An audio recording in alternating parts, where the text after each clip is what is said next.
Students, આજે આપણે transmission line વિશે ભણવાના છીએ. આપણા બધા અગાઉના આપણા સેમેસ્ટરની અંદર પાવર જનરેટિંગ સ્ટેશનમાં ઇલેક્ટ્રિકલ પાવર જનરેટ થાય છે એ વિશે બધું ભણી ગયા. પાવર જનરેટિંગ સ્ટેશનથી આપણા ઘર સુધી પાવર જે પહોંચે છે એના માટે ટ્રાન્સમિશન લાઇનની અને ડિસ્ટ્રીબ્યુશન લાઇનની જરૂર છે. તો જે કંડક્ટર આપણને પાવર પહોંચાડે છે એ કંડક્ટર ટ્રાન્સમિશન લાઇન અને ડિસ્ટ્રીબ્યુશન લાઇનમાં આપણે વાપરેલા હોય છે. પણ વિદ્યાર્થી મિત્રો, જનરેશન જ્યાં થાય છે એટલે કે જનરેટિંગ સ્ટેશન છે ત્યાંથી કંડક્ટર આપણા ઘર સુધી પહોંચે કેવી રીતે? એના માટે આખું સ્ટ્રક્ચર ઊભું કરવું પડે, એના માટે આખું માળખું તૈયાર કરવું પડે. થાંભલાઓ હોય, થાંભલાની ઉપર આ કંડક્ટર હોય, થાંભલા ઉપર કંડક્ટર ફિટ કેવી રીતે કરવા? તો એના માટે તમામ જે બધી એસેસરીઝ ની જરૂર પડે છે, જે માળખું ઊભું કરવું પડે, એ આપણે ટ્રાન્સમિશન લાઇનની અંતર્ગત થવાનું થાય. જનરેશન, ટ્રાન્સમિશન અને છેલ્લે પછી આવે ડિસ્ટ્રીબ્યુશન. આપણે જ્યાં રહીએ છીએ ત્યાં નજીકમાં 66 kV સબસ્ટેશન હોય ત્યાં સુધી પાવર આવી જાય. 66 kV માંથી પછી જે તે શહેરમાં ડિસ્ટ્રીબ્યુશન કરવામાં આવે. તો જનરેટિંગ સ્ટેશનથી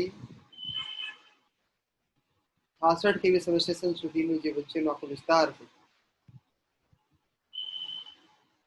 એ વિસ્તારમાં, એ એરિયાની અંદર આપણે મોટા મોટા થાંભલાઓ, ટાવર ની મદદથી ટ્રાન્સમિશન કંડક્ટર્સ નું પ્રોપર ફિટિંગ કરીને સાયન્ટિફિકલી બધા એન્જિનિયરિંગ પ્રિન્સિપલ્સના આધારે આપણે જે છે ફિટિંગ કરીને ડિસ્ટ્રીબ્યુશન સ્ટેશન સુધી પહોંચાડીએ છીએ.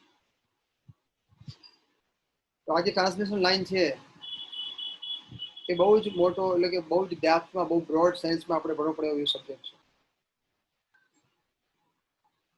ડિઝાઇનની અંદર લોસીસ ઓછા થાય અને ઇકોનોમિકલ બને એના માટે ઘણી બધી ચિંતા કરવામાં આવે છે. આપણે આગળ જઈએ. ટ્રાન્સમિશન લાઇનના મુખ્યત્વે બે પ્રકાર છે: ઓવરહેડ ટ્રાન્સમિશન લાઇન. હવે ઓવરહેડ ટ્રાન્સમિશન લાઇનના ત્રણ, જેને કહેવાય કે પેટા પ્રકાર, sub types: short transmission line, medium transmission line અને લોંગ ટ્રાન્સમિશન. વિદ્યાર્થી મિત્રો, જ્યારે આપણે ટ્રાન્સમિશન લાઇનની ચર્ચા કરીએ છીએ ત્યારે મુખ્યત્વે આખા દેશની અંદર મુખ્યત્વે ઓવરહેડ ટ્રાન્સમિશન લાઇન જ છે. અંડરગ્રાઉન્ડ કેબલની મદદથી ટ્રાન્સમિશન કરવું થોડું મોંઘું છે, કોસ્ટલી છે.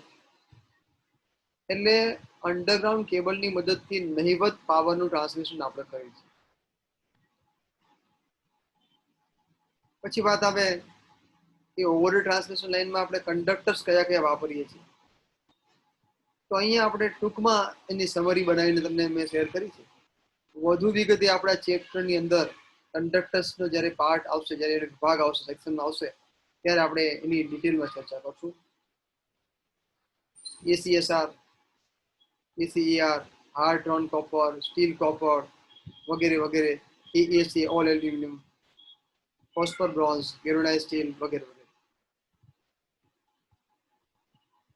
અહીંયા તમને એક કેબલનું આપણે ઉદાહરણ આપવાનો પ્રયત્ન નીચે કર્યો છે. આ જે તમે જોઈ રહ્યા છો,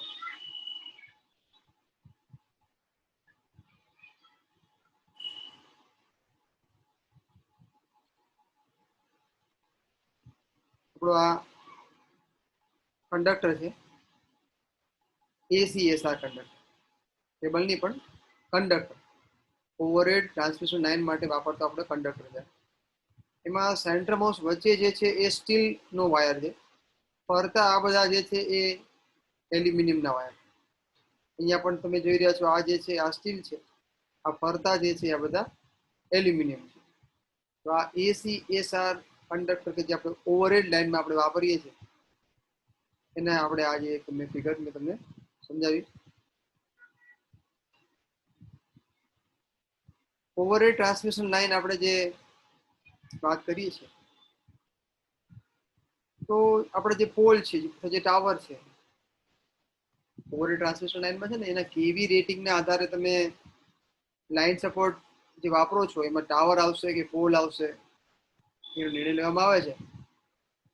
લાઈન ધારો આપણે 132 કેવી હોય તો આપણે સ્ટીલ ટાવરનો ઉપયોગ કરીએ છીએ, લેટથી સ્ટીલ ટાવર.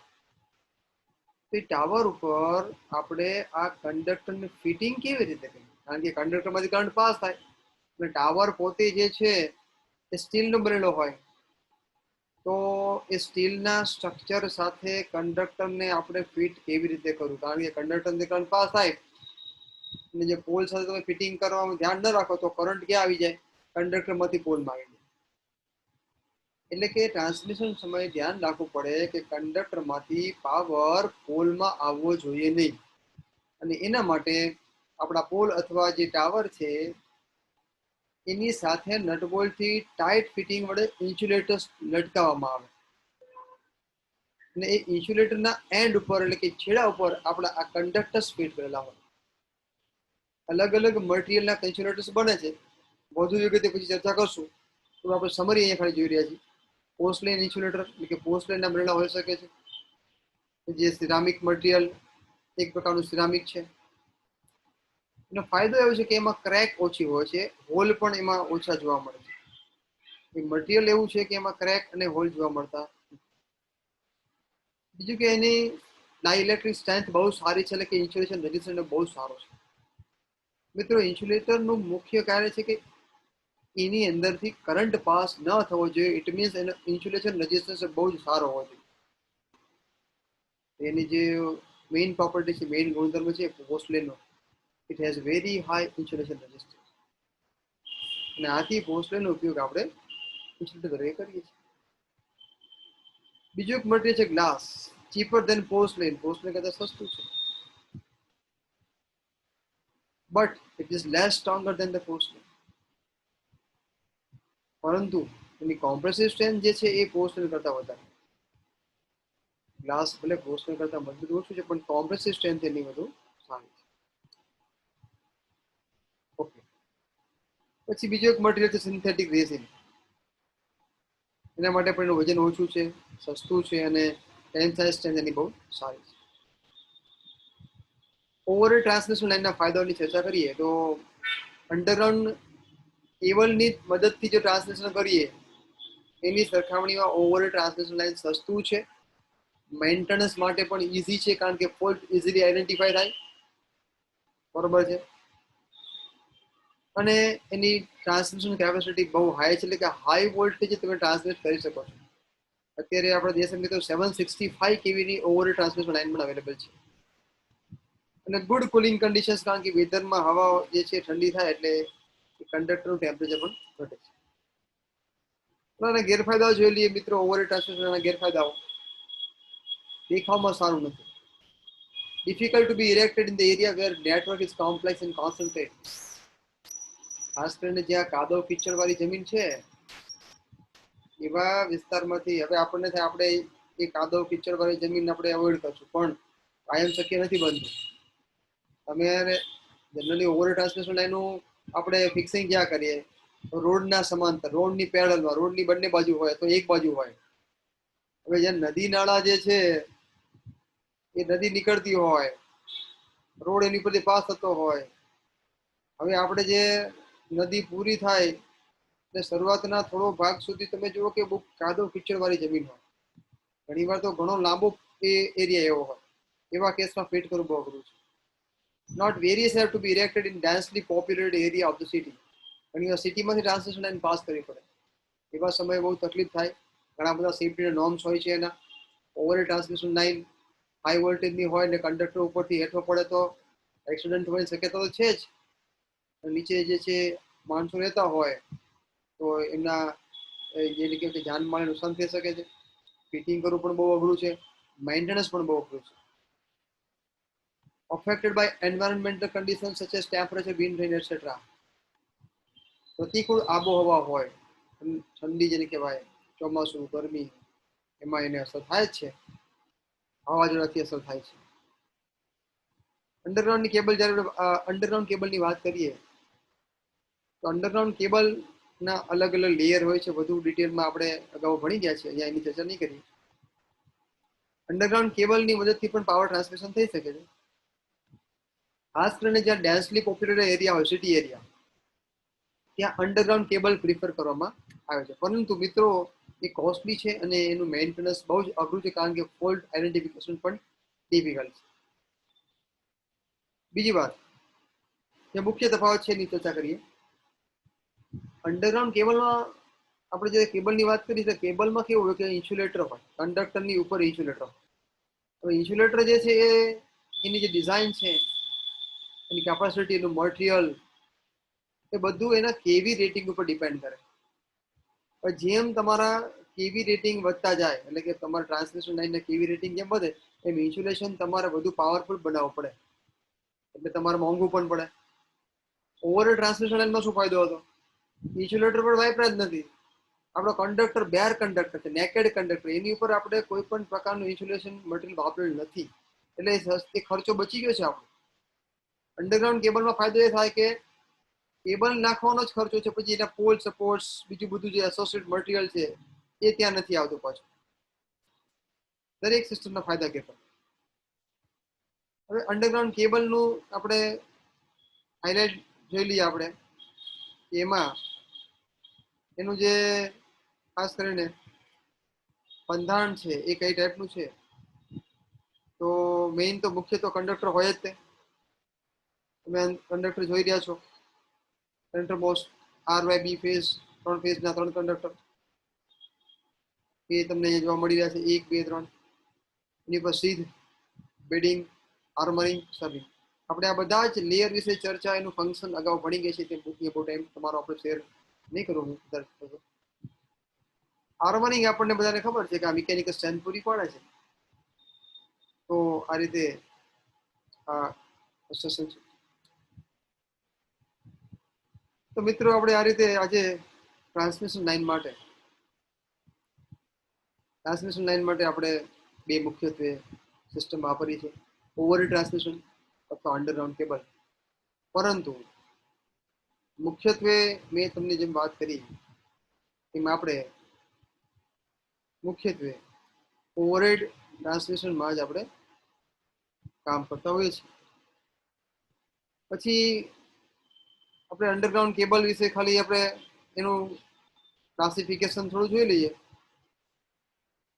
એને વોલ્ટેજની દ્રષ્ટિકોણથી, એટલે કે વોલ્ટેજના ક્રાઇટેરિયાથી આપણે ક્લાસિફાઈ કરવું હોય તો એના મુખ્યત્વે 5 પ્રકાર છે: એલટી, એચટી, એસટી, ઈએચટી અને એક્સ્ટ્રા સુપર વોલ્ટેજ કેબલ્સ. આપણે નોર્મલી 1 કેવી જે છે એની આસપાસ એની નીચે રેટિંગ આપણે હોય, 1 કેવી થી ઓછું, લેસ ધેન 1 કેવી, એલટી કેબલ આવશે. લેસ ધેન 11 કેવી ની વાત કરવી હોય તો એચટી કેબલ આવશે. 22 એન્ડ 33 ની વચ્ચેની વાત કરવી હોય તો ST cable, super tension cable એટલે કહીએ આપણે. જેમ વોલ્ટેજ વધે એમ ટેન્શન વધે. ઈએચટી, એક્સ્ટ્રા હાઈ ટેન્શન, 33 કેવી થી 66 કેવી ની વચ્ચે, 33 થી 66 ની વચ્ચે જે હોય તો એને ઈએચટી કેબલ કહીએ છીએ. અને 132 કેવી જે છે એની ઉપરની વાત કરવાનું હોય તો એને એક્સ્ટ્રા સુપર વોલ્ટેજ કેબલ આપણે. જો એના બંધારણ પોઈન્ટ ઓફ વ્યૂ, એટલે કે કન્સ્ટ્રક્શન પોઈન્ટ ઓફ વ્યૂ આપણે ચર્ચા કરવી હોય તો બેલ્ટેડ કેબલ મેક્સિમમ 11 કેવી, સ્ક્રીન્ડ કેબલ, અહીંયા થોડી મિસ્ટેક છે, કેવી ની પણ કેવી લખવાનું છે, સ્ક્રીન્ડ કેબલ 66 કેવી, અને મેક્સિમમ વોલ્ટેજ મોર ધેન 66 કેવી હોય, 66 કેવી થી વધારે, એને પ્રેશર કેબલ તરીકે આપણે કહીએ છીએ. અંડરગ્રાઉન્ડ કેબલનું આપણે જે છે લેઇંગ, અંડરગ્રાઉન્ડ કેબલ જે છે નાખવા છે મારે, તો કેવી રીતે નાખવા? ડાયરેક્ટ લેઇંગ એટલે નીચે આપણે ખાડા ખોદી નાખીએ, એની ઊંડાઈનું માપ બદલાય અને કેટલા કેવીની લાઈન નાખવામાં છે એના આધારે જે છે ડેપ્થ આપણે જે છે ચેન્જ થાય છે. આ ડાયરેક્ટ લેઇંગ જે છે એને તમને એક દ્રશ્ય હું બતાવી રહ્યો છું. આશરે 1.5 મીટર ડેપ્થમાં અને 45 સેન્ટીમીટર વાઇડમાં જે છે આપણે એ ટ્રેન્ચ ખોદીને એક નીચે છે ને, સૌથી નીચે આપણે રેતી. મિત્રો, માટી અને રેતીમાં તમે ડિફરન્સ સમજતા શીખજો. માટી છે ને, માટી એ ભેજ શોષે એટલે કે ભેજ વાળી થાય. રેતી છે ને એ ભેજ શોષતી નથી. તો રેતી જે છે પેલા ખાડો ખોદવાનો, નીચે રેતી નાખી દેવાની, એટલે નીચેનો ભેજ છે ને, જે જમીનમાં તો ભેજ રહેવાનો જ છે. તમે નીચે ખાડો ખોદો 1.5 મીટર ઊંડો ખોદો, પછી 1 મીટર એટલે આશરે 3.33 ફૂટ થાય. 1.5 મીટરમાં આશરે 4.5 થી પોણા 5 ફૂટની ઊંડાઈ થઈ. તો કોઈ પણ જમીન તમે પોણા 5 ફૂટ ખોદો ને એટલે નીચે પાણી વાળું ભેજ વાળું સામાન્ય ભેજ તો નીકળે જ. અને અત્યારે ના નીકળે તો ચોમાસામાં તો ત્યાં ભેજ આવવાનો જ છે. પણ તમે કેબલ નાખો તો શું થાય કે જમીનમાંથી ભેજ કેબલના ઇન્સ્યુલેશનને ડેમેજ કરે. લાંબો સમય એ ઇન્સ્યુલેશન છે ડેમેજ થાય એટલે શું થાય, ભેજ વાળું થાય એટલે અંદરના કંડક્ટર શોર્ટ સર્કિટ થઈ જાય, તમારો કેબલ જે છે પંચર થઈ જાય, તમારે કેબલ નવો નાખવાનો ખર્ચો આવે. સૌથી મોટું જેને કહેવાય કે નુકસાન હોય તો કેબલ બદલાવાનું, કેબલ રિપેરિંગનું જે છે એ તમારા ભેજના કારણે થાય છે. એટલે મોઇશ્ચર જેને કહેવાય, એ મોઇશ્ચરથી તમારે તમારા કેબલને બચાવવા બહુ જ જરૂરી છે. તો એના માટે ખાસ મેં તમને વાત કરી એમ, ખાડો ખોદ્યા પછી એમાં તમારે રેતી નાખવા. બીજી એક સિસ્ટમ છે ડ્રોઈંગ સિસ્ટમ. ડ્રોઈંગ સિસ્ટમમાં duct of cast iron, લોખંડની જે છે પાઇપ આપણે જે છે લઈએ, or concrete are laid in the ground with manhole at stable positions along the cable route. હવે આમાં શું કરીએ, આપણે નીચે ખાડો તો ખોદીએ જ છીએ.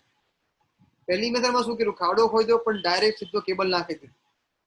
બીજી મેથડમાં શું કર્યું, ખાડો તો ખોદીએ છીએ પણ હવે પાઇપ નાખશું, આપણે સિમેન્ટની પાઇપ અથવા લોખંડની પાઇપ, અને એની અંદર આપણે કેબલ જે છે લઈ જશું, જેમાં સેફટી થોડી વધારે છે. મિત્રો, પંક્ચર થવાની જે શક્યતા ડાયરેક્ટ લેઇંગ સિસ્ટમમાંથી અહીંયા ડ્રોઈંગ સિસ્ટમમાં ઘટી જાય છે. ખાસ કરીને તમે જો કોઈ રોડ હોય ને, રોડ કે રોડ ઉપરથી તમે ટ્રક જવાના છે, બસ જવાના છે, હેવી વ્હીકલ નીકળવાના છે, હવે મારે રોડની એક સાઈડથી બીજી સાઈડ કેબલ લઈ જવો હોય, રોડ ખોદીને જ કેબલ લઈ જવો પડશે મારે. હવે હું ડાયરેક્ટ કેબલ નાખું ને તો ઉપરથી તમામ વ્હીકલનું વજન આની ઉપર આવવાની શક્યતા છે. એવા કેસમાં ખાસ કરીને આવી પાઇપો વાપરવી વધારે હિતાવહ છે. ત્રીજી મેથડ છે solid system. Cable is laid in open pipes or through dug out in earth along the cable route. Open પાઇપમાં કરવામાં આવે છે. After the cable is laid, the tuffing is filled with the bituminous compound and covered over. મટીરિયલથી જે છે એને fill કરી દેવામાં આવે છે અને વધુ પડે સેફટી થઈ જાય છે. It has poor heat dissipation facility, પરંતુ આના કારણે શું થાય છે કે જે ગરમી ઉત્પન્ન થાય છે એ કેબલની બહાર જતી નથી. અંડરગ્રાઉન્ડ કેબલના થોડા ફાયદાઓ જોઈ લઈએ આપણે. અંડરગ્રાઉન્ડ કેબલની મદદથી ટ્રાન્સમિશન કરવામાં શું થાય, low chances of developing fault. Fault 100% થવાની શક્યતા ઓછી છે. Not influenced by environmental conditions. હવે એન્વાયરમેન્ટલ કન્ડિશન અહીંયા અસર એટલે નથી કરતી કારણ કે it is not directly exposed to atmosphere. આમાં હવામાં જે ભેજ હોય, વરસાદ, ઠંડી, તડકાને કારણે તમે મિત્રો જાણો છો કે કોન્ટ્રેક્શન એક્સપાન્શન થાય. ઠંડી અને ગરમી, જે ઠંડી થાય ને એટલે શું થાય, કોન્ટ્રેક્ટ થાય.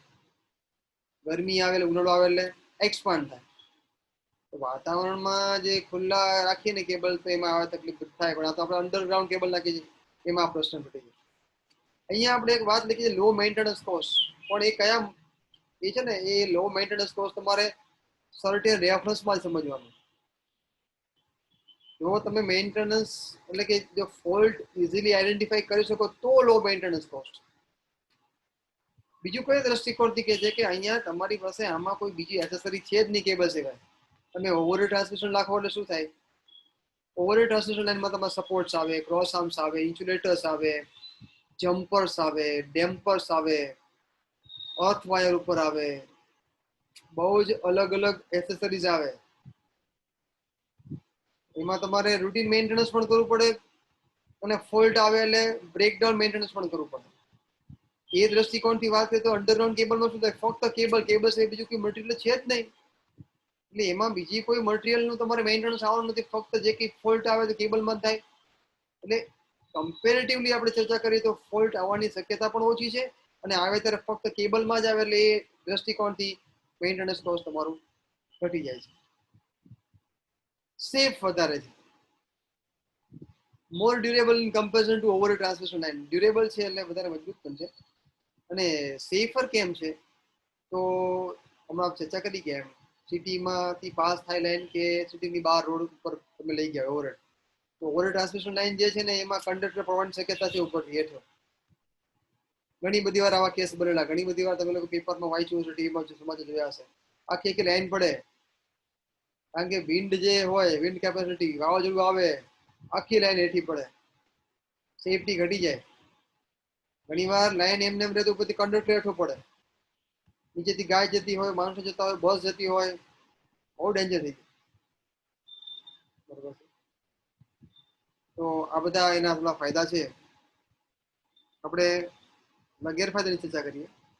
કોસ્ટલી બહુ છે, મોંઘું, કારણ કે ઇન્સ્યુલેશનની જે ચર્ચા કરી આપણે, કેબલ ઉપર તમારા કેવી રેટિંગના આધારે ઇન્સ્યુલેશનનું મટીરિયલ પણ બદલાશે, એની થિકનેસ પણ બદલાશે, એના લેયર પણ બદલાશે. જેમ એક્સ્ટ્રા હાઈ વોલ્ટેજમાં જાઓ ને એમાં એના ઇન્સ્યુલેટિંગ મટીરિયલ જે છે એની પ્રોપર્ટી તમારે એક્સ્ટ્રા સારી જોઈએ, એના માટે એની કોસ્ટ પણ વધી જશે. રિપેરિંગ છે ને અઘરું એટલે પડશે કે તમારે ફોલ્ટ આઈડેન્ટિફાઈ કરવો અઘરો પડશે. અને મેન્ટેનન્સ કોસ્ટ અઘરી એ રીતે છે કે એ ફોલ્ટ ગોતવો અઘરો પડે, ગોત્યા પછી તમારે ભાડો ખોદવો પડે, પંચર કરવું પડે, અને જે જ્યાં જ્યાં પંચર થયેલું છે એથી જોઈન્ટ કરવું પડશે. તો મિત્રો આપણે આ પહેલા સેશનની અંદર ટ્રાન્સમિશન લાઈન મુખ્યત્વે બે પ્રકારમાં, ઓવરહેડમાં અને અંડરગ્રાઉન્ડમાં આપણે નાખી શકીએ છીએ એના વિશે ચર્ચા કરી. અને હું આશા રાખું કે તમને બધાને આના વિશે માહિતી પૂરી મળી ગઈ. Thank you very much.